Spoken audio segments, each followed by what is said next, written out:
Welcome to another Creative Podcast, where creative outcasts come together to share their stories so we can all feel a little less lonely. I'm your host, Janelle Marquez. Hello. Welcome back to another episode. I feel like the last few episodes has just been me trying to find a way to reintroduce myself back to a regular scheduled programming for the podcast.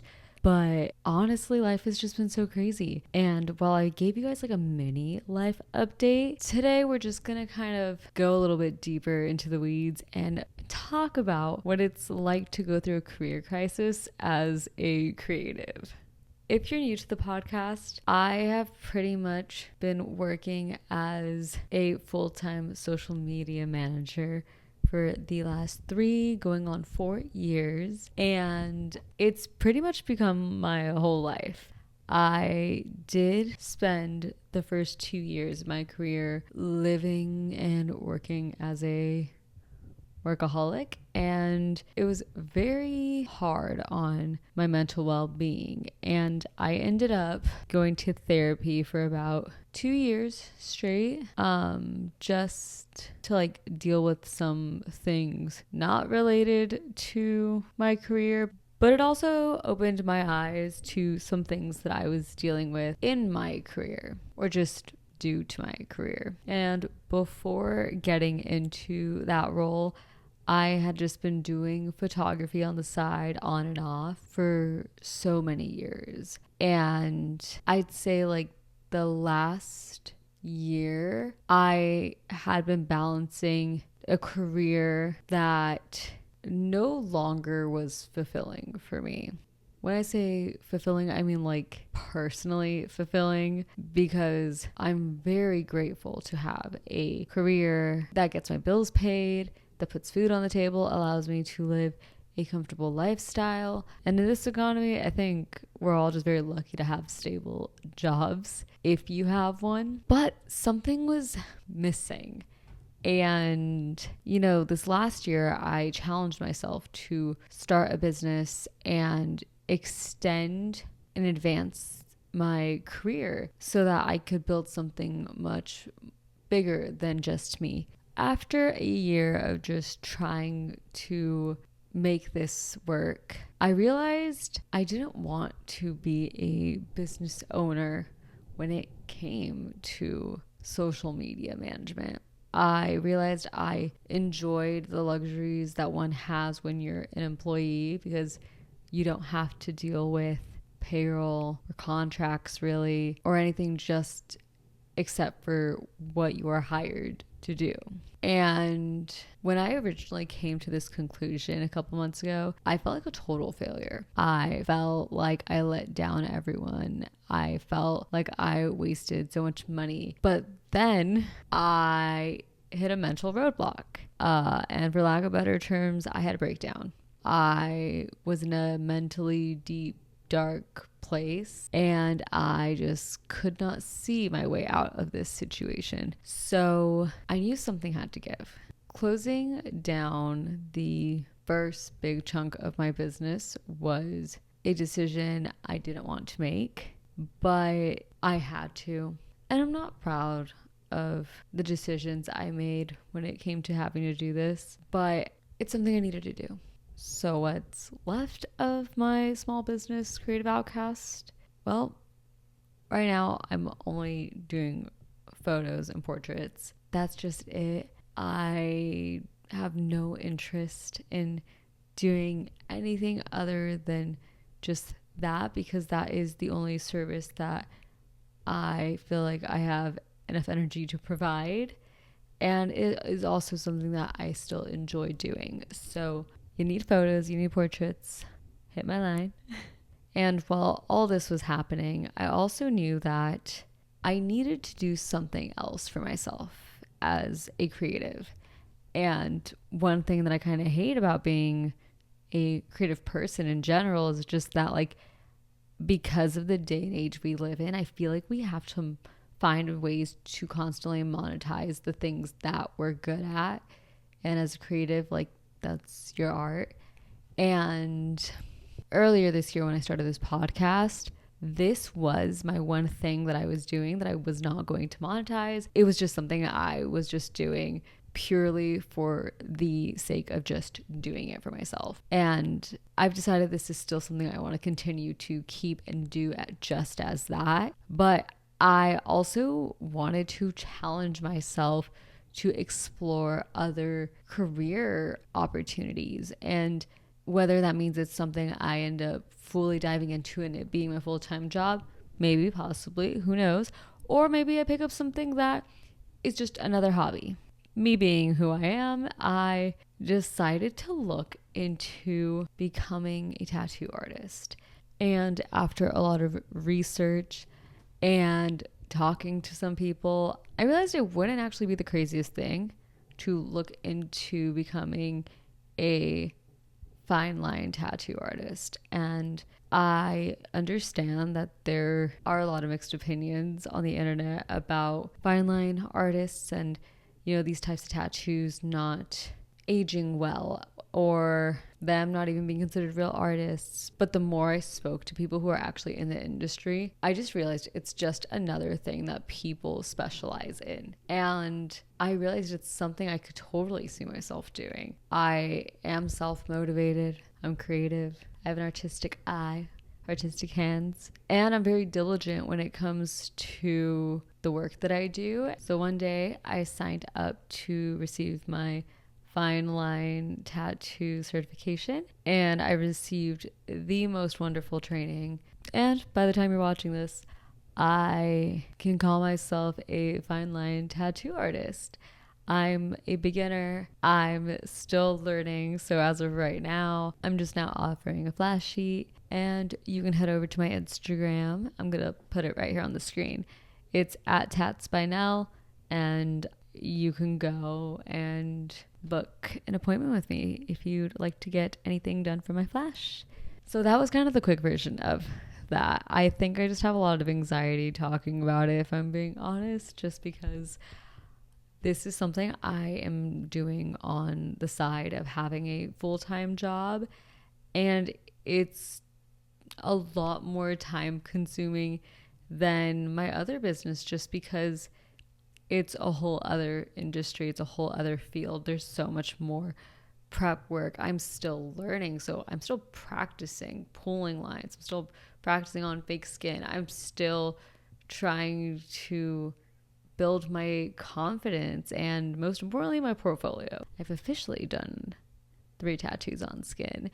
And by the time you are watching this, I will be tattooing. I probably would have done at least 2 or 3 more tattoos, which is nerve-wracking, but also exciting because I feel like I just keep getting better. And I don't know what the future will hold for me at all. But I'm just excited to dive into something new because I haven't been a beginner in a very, very long time. And if you're someone who's going through a career crisis, especially as a creative, I feel like you almost want to get into something that's similar to what you're doing just because it's easier to transition. But I did the complete opposite of that. And I don't regret it one bit. The only thing that I regret is that I tend to have very expensive hobbies is what I'm learning as an adult. And,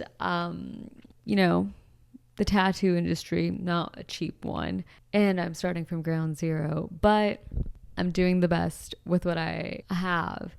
And I keep having to remind myself that I'm just a beginner and I'm just learning. So by keeping that in mind, I'm just taking it really easy. And I've actually have found that I'm much kinder to myself when it comes to me recognizing that I'm new at something, because in the past, especially being in a career that I feel like I'm so seasoned in, I'm so hard on myself. I've always been so hard on myself. And I think I'm the one who's hardest on me. But I knew going into a new career, there were specific things I was looking for. And one of those being that I wanted to enter a career that I was not an expert in, or that I didn't have any, knowledge from the inside in. Alongside of wanting to enter something new and from ground one, I also wanted to find a career where I was working with people, but on a more intimate one-on-one level.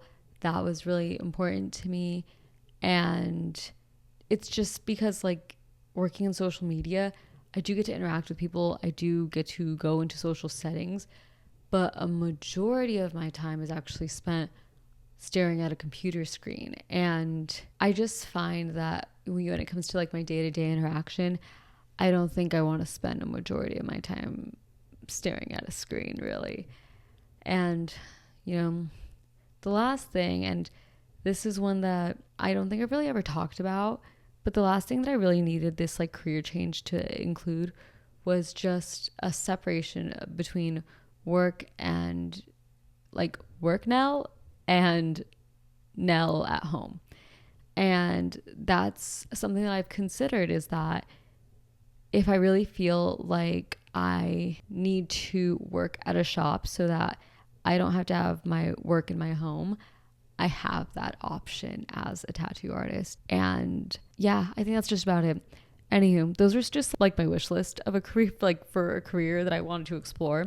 And tattooing did provide all these things for me. So that's just another reason why I got into it. I'm not gonna lie, I feel like I kind of got into a tangent and I don't have notes for this episode. I'm kind of just like freeballing it, honestly. So yeah, I think that's kind of all I wanted to say about this. But on another note, I think it's important that I share this story with you guys because I was so scared to announce on my Instagram stories that I'm pursuing something new. I felt like my identity was I felt like who I was tied to the career that I've had for the last 3 years. And I didn't really like that.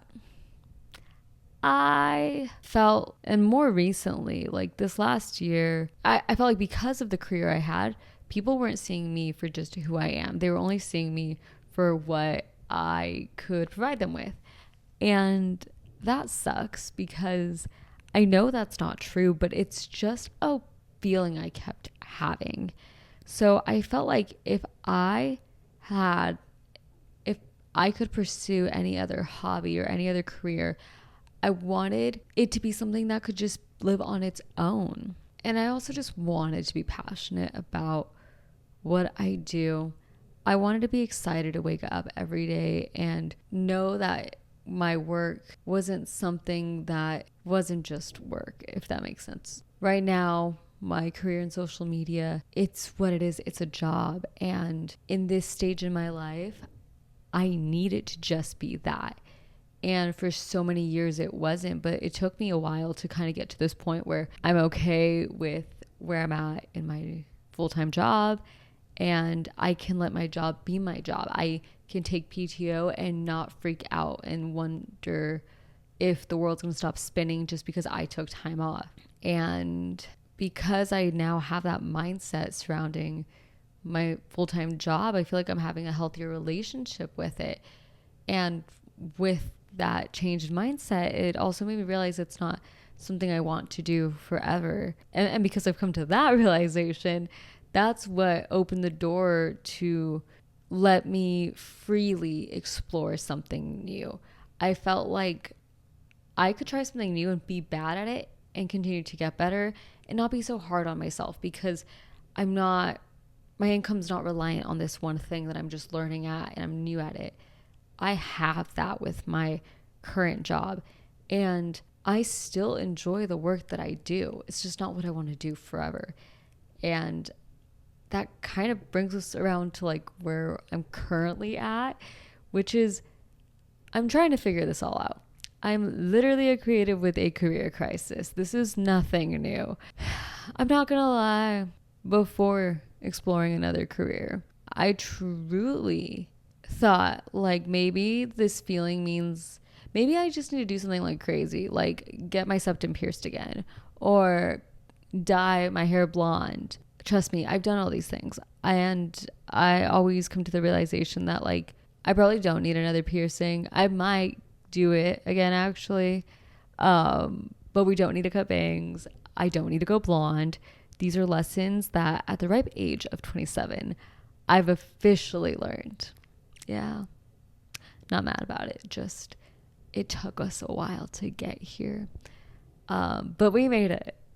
But backtracking, this is a conversation I feel like we just need to have, because I think as creatives, we sometimes put ourselves in boxes that we may not even realize that we're outgrowing. And I felt for a really long time that I couldn't do anything other than what I'm currently doing, because one, I'm good at my job, but two, because of the comfortability it's provided me in my life. As I've got older, handling change has always just kind of been a weird thing, because I feel like when I was younger, I kind of walked through the world as though like I was invincible and I didn't care about consequences or anything. And now that I've lived through life, I just feel like all my steps kind of have to be a little bit more calculated. I need to put a little bit more thought behind the decisions I make. And it was not an easy decision to come to possibly making a career shift. These last few months, I was just navigating the world with no compass, if I'm being honest. I felt very empty inside when it came to what my purpose is. And I feel like I've always known what my purpose is, but I think when your priorities don't align with your purpose in life, it can be kind of hard to navigate the world you live in. And it took me a little bit of time to realize, okay, what is my purpose? And let me look at my priorities, because do they align? Because if, I'm prioritizing all these things, but they're not what I really want, or they don't leave me feeling fulfilled, I think some things needed to change. And that's what it was. I kind of had just been a sitting duck for the last 6 months, and I couldn't do it any longer. And so, yeah, I did this scary thing, and I tried something new. And I honestly think that's the key to just navigating a career change, is just you have to take the risk. You have to be bold and just try something new. Put yourself out there, because you're only going to know what you know. So why not see what things are like on the other side? Why not? I mean, what's the worst? It doesn't work out and you have to go back to what you were doing. I don't know. Actually, no, I do know. Yeah, that's exactly it. And I had just been sitting there wondering constantly what life would look like if I did something different, and never knowing what life would look like. And honestly, now my weekends are like so weird, because instead of spending like hours in the dark at night on my computer working on content, I am working on my iPad late at night, but I'm creating a flash sheet, or I'm working on tracing my stencils, or I'm pulling lines or working on fake skin. There's just so much for me to do, but I am putting in the work, and it's a different life for me. But it's one I'm excited to continue to explore. And I feel like this is a journey I'm really excited to just continue sharing with you guys. I have been really nervous just because I think it's scary to do something new, and it's even scarier to put yourself out there. And especially when you're a beginner, it's a lot. So if you're in my shoes, I feel you, but you have someone here rooting for you to win, because that's what we do over here on this podcast. Is like, well, no, it's exactly what I do. Is I'm just here to encourage you and motivate you and remind you that you are capable of doing scary things. You are capable of trying something new. I remember just being so in shock that I was taking the time to, one, be a beginner, because I think when you've been doing something for a really long time and you're really good at it, and you're good at it, it's like, why would I want to do anything else? Why would I want to go be a student again? But I've always loved being a student. I've always loved learning. And I just hadn't made time in the last few years to just learn something new. And also learning something new that didn't have to do with what I was already good at.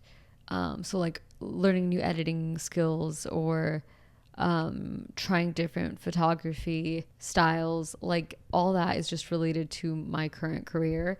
And I knew that if I wanted to grow as a creative and most importantly as a person, that I was going to have to get uncomfortable. I was going to have to put myself in a position where I needed to allow myself to just have room to grow. And I feel like I've done that, and I'm pretty dang proud of myself because this has not been easy. I've been so nervous just navigating the entire thing.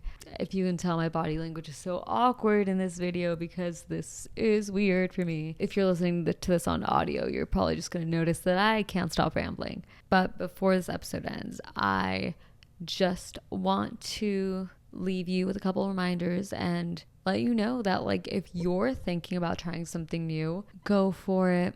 Just do it. It's better to know than to always wonder and never know. I know I may have butchered that quote. You guys know I can never get this one right. One day I will. But yeah, I want y'all to go out there, be dauntless, and just do what's best for you, whatever that may look like. And once again, this wasn't something that just happened overnight. I battled this career crisis for so long, and if you've known me throughout the last 5 years, you would know I've been having a career crisis. Even before getting into social media management, I wanted to be a real estate agent. I wanted to be an interior decorator. I wanted to be an interior designer. I then thought about maybe I should become a law clerk, or better yet, a paralegal. And I really just kind of went through everything I thought I could possibly be, but a fine line tattoo artist in Phoenix, Arizona is where we landed in. And that's all she wrote for now. Thank you guys so much for listening to today's episode. I'm excited to continue to share more of my journey. Life is going to continue to be really busy, and I'm here to just kind of spill it and talk all the things and have all the conversations I think we should be having more often. Anywho, again, too much rambling, but I will see you guys in the next one. Bye.